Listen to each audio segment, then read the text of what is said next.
Hi guys, it's Vani from Mrs. Mom's Homeschool and welcome to my channel. If you are new here, we are a family of homeschoolers. I have 3 children that I homeschool, and this channel is mainly all homeschooling related videos. Not just homeschooling, but just educating your child, and also parenting and family related things. And that's one of my little ones there. Today I've joined in on a collaboration titled Homeschool Confessions, and there's a list of questions I'm going to answer for you when we come back.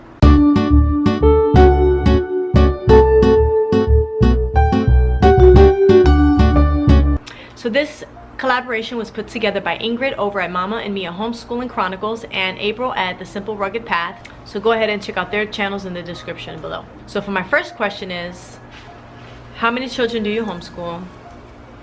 And what are their ages? I homeschool 3 children. Age is 2, almost 3, 7 and 11. Number 2 is, what is your homeschooling schedule? We schedule year-round. We take off when we want to and as needed. This month we are taking all of December. We were going to take it completely off, but I decided that instead we are going to do a fun schooling schedule, and we are going to get a bunch of books from Fun Schooling website, and I'm going to let my children just learn about whatever it is they want to learn about and see how that works for us. So we're doing that all of December, which leads into question number 3. Are you planning a holiday break? Or do you have a holiday schedule? So that is my holiday break and schedule, is that we're just going to have a very relaxed, unschooling type schedule in the month of December. Question number 4. If you take a holiday break, do you find it difficult to get back into your regular homeschool schedule, or do you have a method that helps you ease right into your regular homeschool schedule?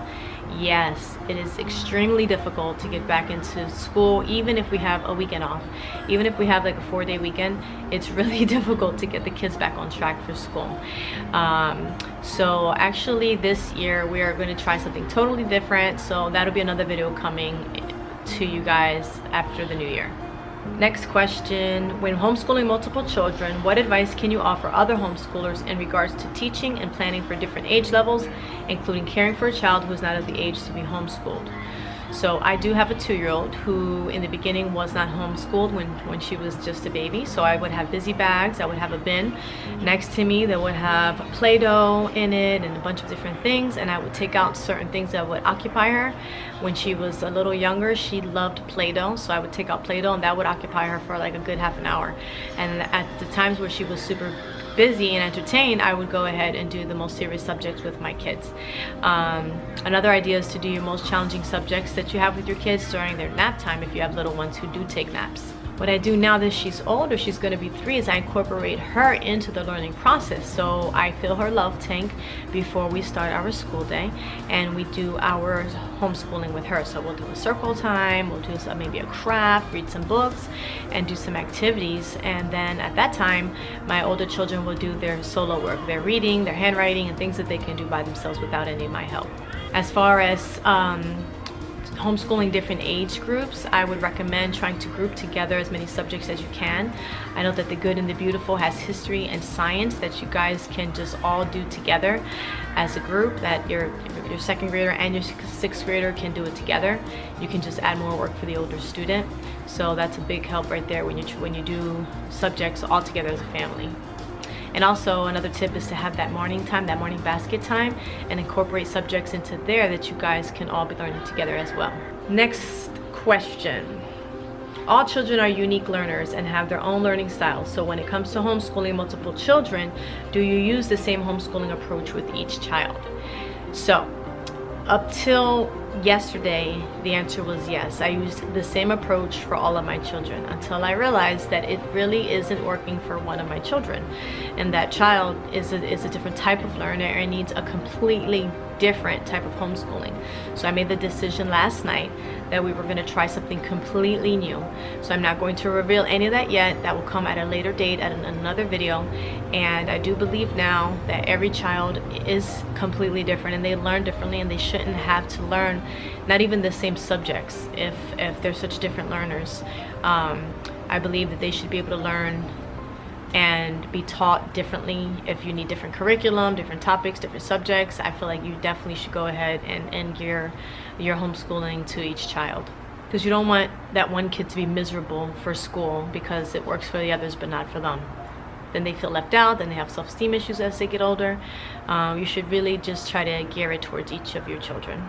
7. What coping mechanisms can you share that help you stay focused when you are faced with an overwhelming day, such as your child not grasping a specific concept or material in a lesson or subject, or if you're unable to grasp the information and find yourself hitting a brick wall and moving forward in the lesson?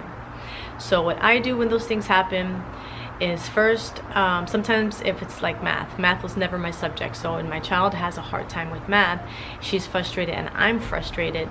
There's no point in me trying to teach her, because I'm not going to understand what I'm trying to teach her. She's not understanding the lesson herself. So what we do at that time is we just take a step back, take a breather, go to another subject, and revisit the math again later when we're calmer and more relaxed. Another thing we do is we go online, and if we're having a hard time understanding something, we'll go online and we'll find a website that will explain what we're having challenges with more in detail.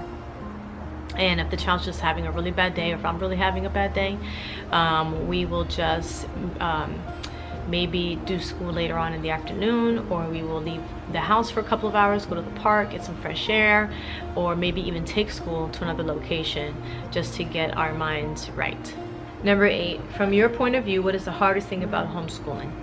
For me, the hardest thing about homeschooling is tailoring the education to each child's need. It is finding a way to get the student who doesn't want to do school, who's not interested in learning certain things, and trying to find a way to keep that child engaged and learning and accepting yourself that they may not be the type of person or learn the type of things that you want them to learn for the future. That we may have a vision for our children that is not their vision, and it's not their purpose in life. It's not what they're meant to be or meant to do. And I think the hardest thing is accepting that your children are unique creatures, unique beings, and they have their own wishes and their own dreams, and I believe that we have to allow them to achieve their own goals and their own dreams. And I think finding the balance on being a teacher and a parent is the hardest thing for me. Number 9, what is your homeschooling philosophy?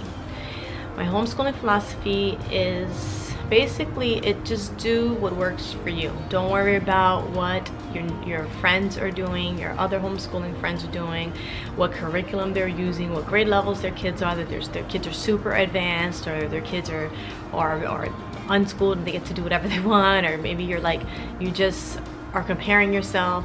I believe that everyone should just do what works for their family, and do what works for your children, and do whatever brings peace into the home and happiness and joy, because that is what homeschooling is about.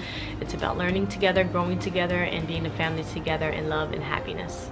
10, what is your motivation and what keeps you going and stops you from giving up?